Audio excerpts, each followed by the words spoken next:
মুন্ডাবস্তির বাগান বাড়িতে এসেছি। কাজ চলছে, কাজ প্রায় 50% হয়েছে, এখন অর্ধেক বাকি। এই কালো গেঞ্জি পরা এ হলো কানাই মিস্ত্রি। কানাই মিস্ত্রির হাত আছে, যশ নেই।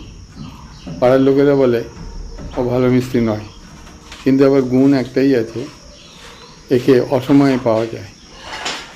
পাড়ার লোক, কাজকর্ম কম, খুব ভালো কোনো কাজে ওকে কেউ ডাকে বলে মনে হয় না। কিন্তু আমি দেখেছি, যেহেতু আমার কাজকর্ম সহজ, তবে ও ফিতেকে তো মান্যতাই দেয় না, অর্থাৎ ফিতে দিয়ে মাপলেও সেটাকে বিশ্বাস করে না। একবার ফিতে দিয়ে মাপে, তারপরে আবার সেটা নামিয়ে এনে পেন্সিল দিয়ে দাগ দেয়। আরেকবার স্পটে ধরে নিয়ে দেখে ঠিক হলো কি না, তারপর করাত দিয়ে একটু দাগ দেয়, তারপর আবার দেখে যে ওই পেন্সিলের সঙ্গে করাতে দাগের কোনো আলাদা করে পার্থক্য হয়েছে কি না। তারপরে ওইটাকে কাটার কথা চিন্তা করে। অর্থাৎ অন্যরা যে কাজ 1 ঘন্টায় করে, ও সেই কাজ 4 ঘন্টা লাগায়। এই হলো কানাই মিস্ত্রি। কিন্তু ওই যে অসময়ে পাওয়া যায়, আর পাড়ার লোক চেষ্টা করে করুক, কাজ পেয়েছি পাক। আমি ওই জন্য ওকে দিয়েই কাজ করাচ্ছি। অনেকে দেখে বলছে যে কাজগুলো তো বিচ্ছিরি হচ্ছে। আমি বললাম করুক, পাড়ার লোক, পাড়ার ছেলে করছে। এখন একটা ড্রিল করছে, দেখুন দশা দেখুন, ড্রিল করতে গিয়ে ওর ড্রিলটা ভেঙে গেল, ড্রিলটা ওর মধ্যে ঢুকে গেল। ও আর ওটা নিয়ে ওর কোনো হেলদোল নেই, অর্থাৎ ও আর ড্রিল করবে না, ওইটাকে বন্ধ করে দিয়ে এমনিতেই পেরেক ঠুকে দেবে। একে অনেকে বলে পেরেক ঠোকা মিস্ত্রি, অর্থাৎ ও পেরেক ঠুকতে বেশি পছন্দ করে, যেখানে চান্স পায় পেরেক ঠুকে। যাই হোক, এভাবে চলছে, কাজ চলুক, তাতে আমি কোনো আপত্তি করিনি। হঠাৎ বৃষ্টি এলো, মুষলধারের বৃষ্টি এসছে। মুহূর্তের মধ্যে পরিবেশটা সম্পূর্ণ বদলিয়ে গেল। প্রচণ্ড বৃষ্টি, অদ্ভুত একটা সুন্দর শব্দ, টিনের ঘরের এই যে শব্দ, এই যে নাম এখানে থেকেছে, যে নাম নিজে নিজে উপলব্ধি করেছে, তবে সে আলাদা করে ভাবতে পারবে না। বৃষ্টি চলছে, আস্তে আস্তে বৃষ্টি আরও বাড়ছে, আর নতুন করে সেজে উঠছে প্রকৃতি। মনে হচ্ছে যেন নিখুঁত শিল্পীর কোনো এক ক্যানভাস। আমার খুব ইচ্ছে হচ্ছে এই মুহূর্তে বাইরে বেরিয়ে যেতে। প্রচণ্ড বিজি অঝোর ধারায় এই বর্ষণে, কিন্তু এখন সেই বয়সটা নেই। এখন বেশি ভিজলে আমার শরীর খারাপ করে, তাই আমি মনের ইচ্ছা গোপন করে রাখলাম। কিন্তু আমি দেখছি, আমি প্রাণ ভরে দেখছি এই বৃষ্টি, অসময়ের বৃষ্টি। অসময় বলে বোধহয় ভুল করলাম, কিন্তু হঠাৎই এলো বৃষ্টি, এবং এত জোর মুষলধারের বৃষ্টি এলো। বিরুদ্ধে ছুটে চলে গেল, ওর বোধহয় বাইরে কিছু ছিল সেগুলো তুলে দেওয়ার জন্য। বৃষ্টি স্নাত প্রকৃতি, এই দৃশ্যাবলী বর্ণনা আমার ভাষায় আমি বর্ণনা করতে পারবো না, কিন্তু মনে মনে আমি প্রণাম করি সেই নিখুঁত শিল্পীকে, যে কিনা এই রকম ক্যানভাস তৈরি করে রেখেছে আমাদের জন্য, আমাদের উপভোগ করার জন্য। দিয়ে ঘরের মধ্যে কানাই মিস্ত্রির কাজ চলছে, ও ওর মতো কাজ করছে। ওই যখন ইচ্ছা হচ্ছে একটু করে রাঁধা করে, কখনো করাত দিয়ে কাটে, কখনো বেশি কেটে ফেললে আবার জোড়া দেয়। আমি কিছু বলিনি, এখনও পর্যন্ত বলিনি। মাঝে মাঝে বলেছি, তুমি এইরকমভাবে কাজ করলে তাহলে লোকজন তোমাকে কেন কাজে নেবে, তুমি তো ক্ষতি করছো অনেক সময়, তারপরে তোমার তো সময়ের কোনো ঠিক নেই, এসবও বলেছি। ও চুপ করে থাকে। যাই হোক, এখন কানাই মিস্ত্রি আর তার অ্যাসিস্ট্যান্ট বিনুস দুজনে মিলে কাজ করছে। আমি যেমন যেমন বলি করার চেষ্টা করে, তেমন করতে পারে না, কিন্তু আমি বেশি কিছু বলি না, একটু বকাবকি করে আবার বলি করো, মন দিয়ে করো, চেষ্টা করো এইভাবে করার। ওরাও চেষ্টা করে, কানাই মিস্ত্রি কিন্তু চেষ্টার ত্রুটি নেই। ও যেহেতু ভালো মিস্ত্রি নয়, ও জানে, ও চেষ্টা করে যতটুকু নিখুঁত করা যায়। জানলা থেকে মুখ বাড়িয়ে এই দৃশ্য আমি বারবার দেখি, আর আপনাদেরকেও দেখাই, কেননা আমি এই দৃশ্য দেখতে দেখতে বিভোর হয়ে যাই। আবার প্রণাম করি সেই ঈশ্বরকে, যিনি এই প্রকৃতি সৃষ্টি করেছেন, কেননা এটা নিজেই অপরূপা এবং অতুলনীয় বটে। আজ আবার যাচ্ছি মুন্ডাবস্তিতে। মুন্ডাবস্তিতে আজও কাজ হবে। এই বর্ষাকালে জল অনেক বেড়ে গিয়েছে এই ঝিলটা, এটা ঝিল বলবো না, একটু বড় ধরনের পুকুর। এটা অ্যাকচুয়ালি কাটানো হয়েছে পুকুরটাকে এই 100 দিনের কাজের স্কিমে। যাই হোক, এই জলটা যদি ধরে রাখা যায় তাহলে ভালো হয়, কিন্তু এই জলটা ধরে রাখা যায় না, কন্টিনিউ জলগুলো বেরিয়ে পড়ে যাচ্ছে। এটা একটা লিকেজ হয়েছে। পাশের ছেলেটির সাথে কথা বলছিলাম। হ্যাঁ, সেটা ঠিকই আছে, কিন্তু এটা যেমন লিক হয়ে গেছে, পঞ্চায়েতে কাউকে জানানো হয়েছে?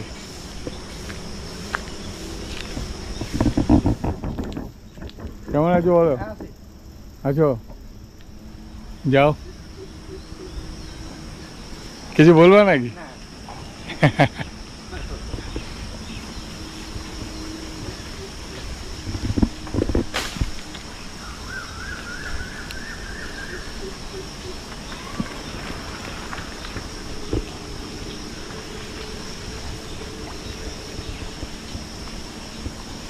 পঞ্চায়েতে একটা রিপোর্ট করে, এটা তো পঞ্চায়েতের আন্ডারে তো? কেন রিপোর্ট না করলে কি হবে, এই রাস্তা খারাপ হওয়া মানে তো আমাদেরই লস। রাস্তাতে চলাফেরা করতে হবে আমাদেরই, তখন দেখা যাবে। আর দেখি আমি কাউকে পেলে বলবো, ও তোমরাও বলবে, কেননা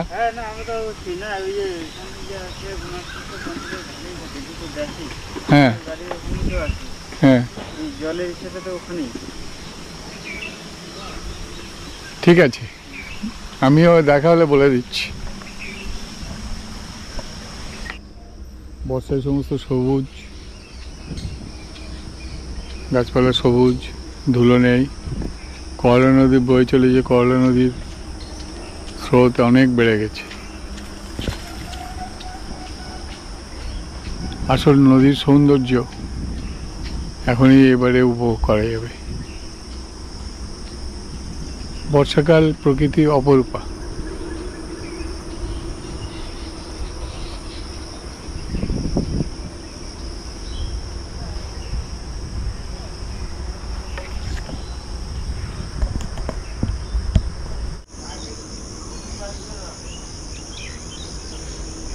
জলে ডোবা পাট ক্ষেত।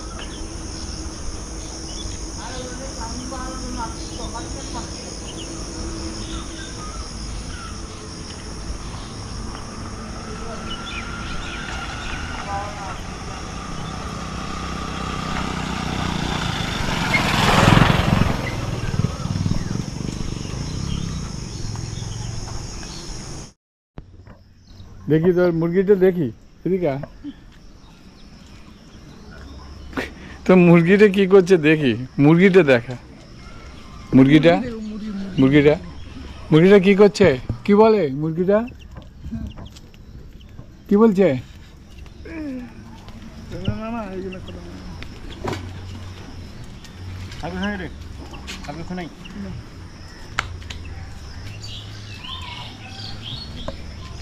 এটা পুরানো জিনিসপত্র সব লোহালোক করে এগুলো।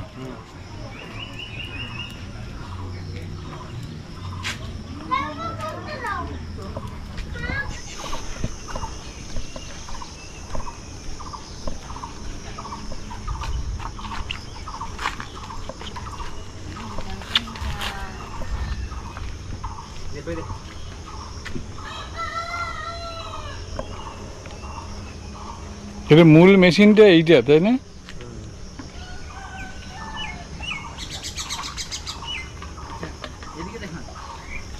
ব্লেডটা কোনটা? সামনে মানে ওই পুরোটা?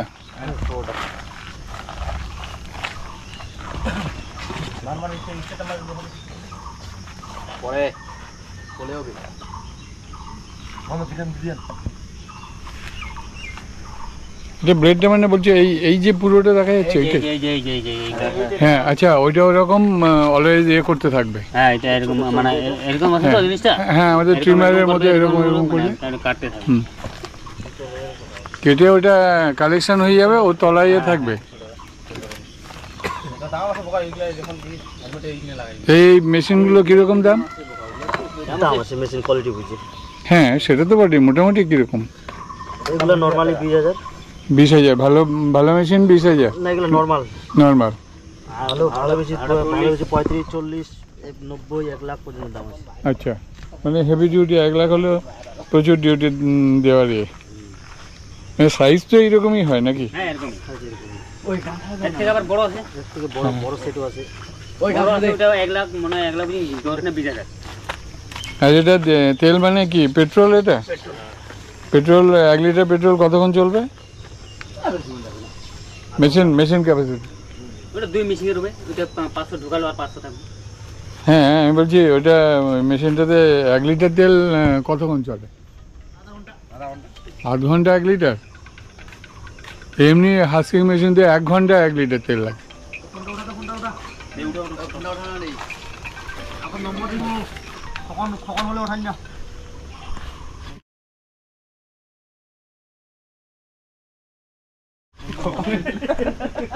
এই বাগানটা দুটো মেশিন একসাথে লাগাবা?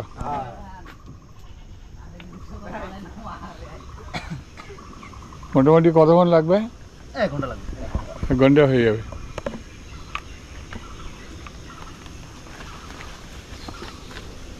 ঠিক আছে, তোমরা করো।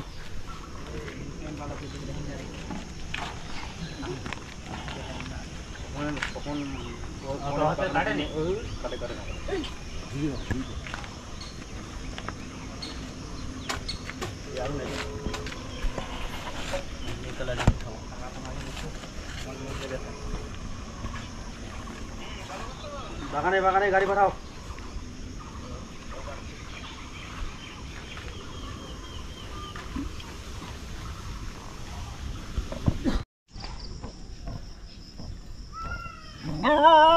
আমি যাব না, তোরা যা, আমি নদী দেখবো।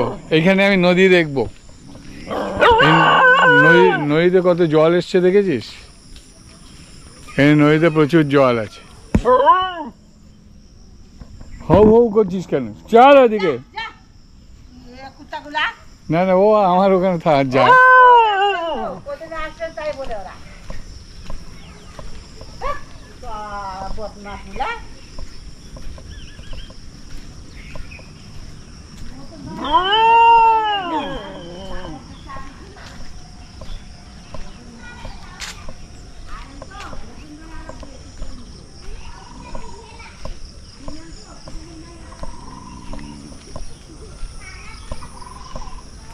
তোর জন্য লাঠি এনেছি, বুঝেছিস?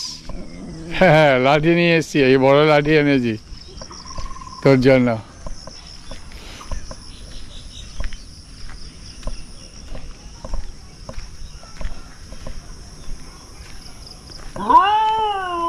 হ্যাঁ ও যাবো না, আমি যাবো না, তুই যা পারিস কর। नहीं जाएगा।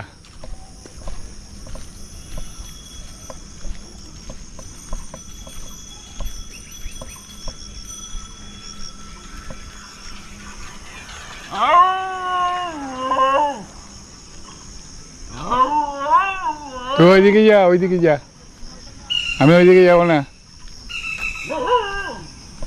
ওইদিকে। আমি ওইদিকে যাবো না, আমি এখানে থাকবো, তুই ওখানে যা।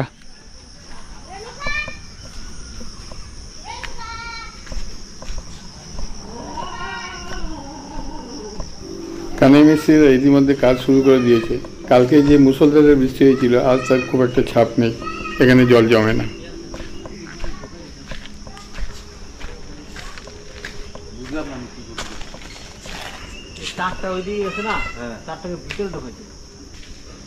হ্যাঁ একদম এইখানে থাকবে, একদম এইদিকে আসবি না, চুপ যাও, এইখানে থাকবি। দাঁড়াও 1 মিনিট দাঁড়াও, দেখে নিচ্ছি, দাঁড়াও।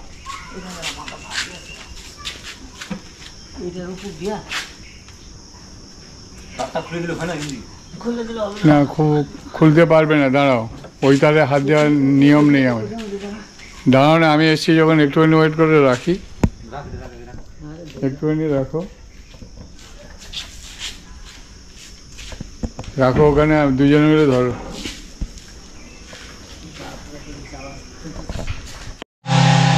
মেশিন দিয়ে চা পাতা কাটা শুরু হয়েছে, চলুন একটু দেখা যাক।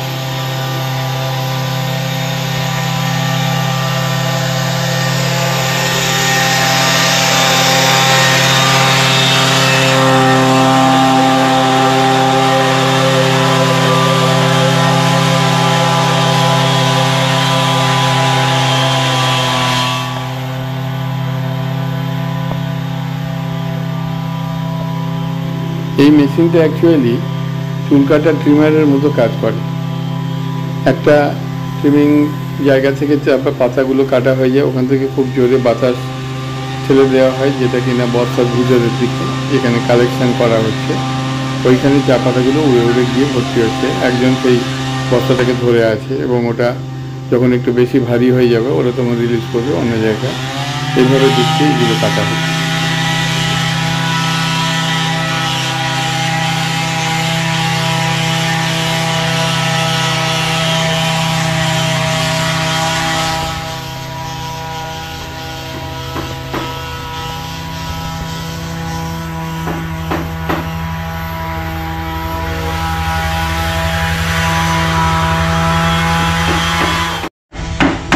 আজকে রাজমিস্ত্রি এবং বাথরুমের কাজ চলছে, এই সঙ্গে সঙ্গে কাঠের মিস্ত্রির কাজও চলছে।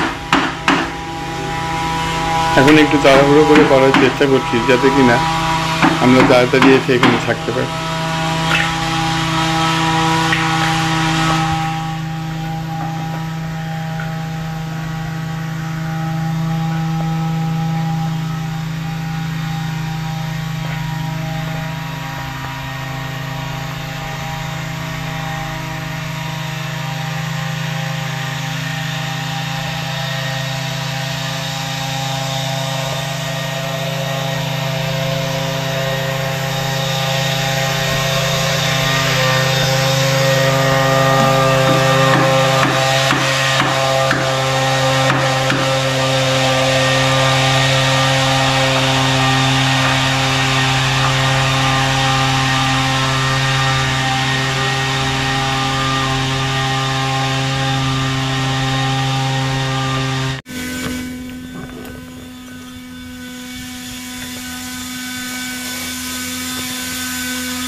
কোথায় হারায় কোথায় যায় তার নাই ঠিক। এটা হচ্ছে বেকারা জায়গা।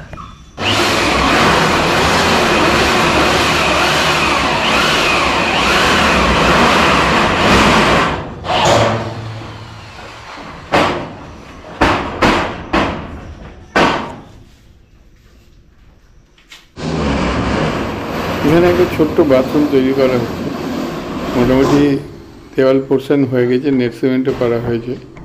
এখানে আজকে মেঝেটা তৈরি হবে। এরপর মেঝেটা তৈরি হয়ে যাওয়ার পরে কোমর পাইপলাইন ইত্যাদি করা হবে। তো আজকে মেঝেটাকে তৈরি হচ্ছে, দেখা যাক ওরা কতক্ষণে তৈরি করে। যখনই করুক না কেন, আমি অ্যাকচুয়ালি বাইরে এনজয় করি। বাইরে পৃথিবী, ওই গাছ, ওই নদী, এই ফুল, এইসব আমার ভালো লাগে, বা বিভিন্ন কাজকর্ম। এদিকে কাজ হচ্ছে, এই কাজটাই আমি দেখি কেমন করছে, তার কোয়ালিটি কেমন, ওসব নিয়ে আমার মাথা আছে। কয়েকটা টিন সেট করা বাকি ছিল, ওই জন্য দিলীপকে ডেকেছিলাম। দিলীপ অ্যাকচুয়ালি গ্রিল মিস্ত্রি, ওর ওই ড্রিল দিয়ে তবে উপরের টিনগুলোকে স্ক্রু আপ করতে হবে। যাই হোক, ওরা এখন কাজ করছে ওদের মতো। এইটা দুটো সমান হচ্ছে না কেন? নিচেরটা সমান করো। ও, এটা আগেরটা তুলে দিয়েছো।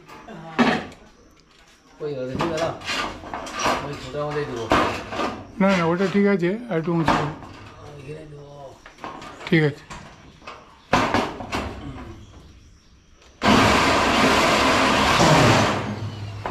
স্ক্রুটাই খারাপ ছিল।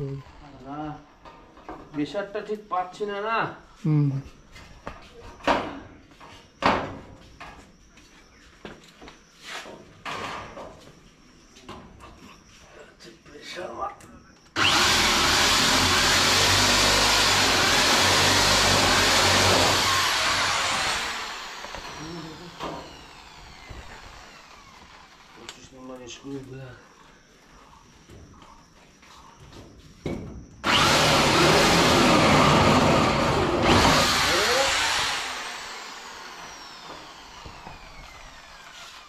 পাতে না রে।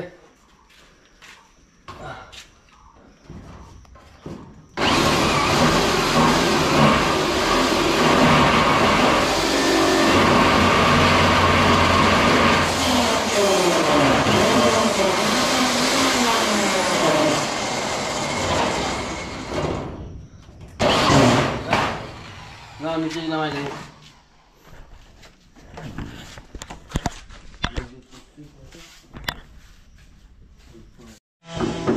এখন আমার গাড়ি এসে গিয়েছে, আমার বাড়ি যাওয়ার সময় হয়েছে। আজ এই পর্যন্ত রইল, পরবর্তী খুব তাড়াতাড়ি অংশ প্রকাশ করব। যদি এটা ভালো লাগে, শেয়ার এবং সাবস্ক্রাইব করবেন। তবে দেখুন, মুন্ডাবস্তির ডায়েরির আমার পরপর পর্ব চলতে থাকবে। এটা এখন চলছে 9ম পর্ব, এরপরে 10ম পর্ব আসবে। আপনারা পর্যায়ক্রমে যদি দেখেন, আমার মনে হয় মুন্ডাবস্তি সম্পর্কে একটা আইডিয়া আসবে। আমি তুলে ধরতে চাইছি মুন্ডাবস্তির পরিবেশ, মানুষজনের কথা।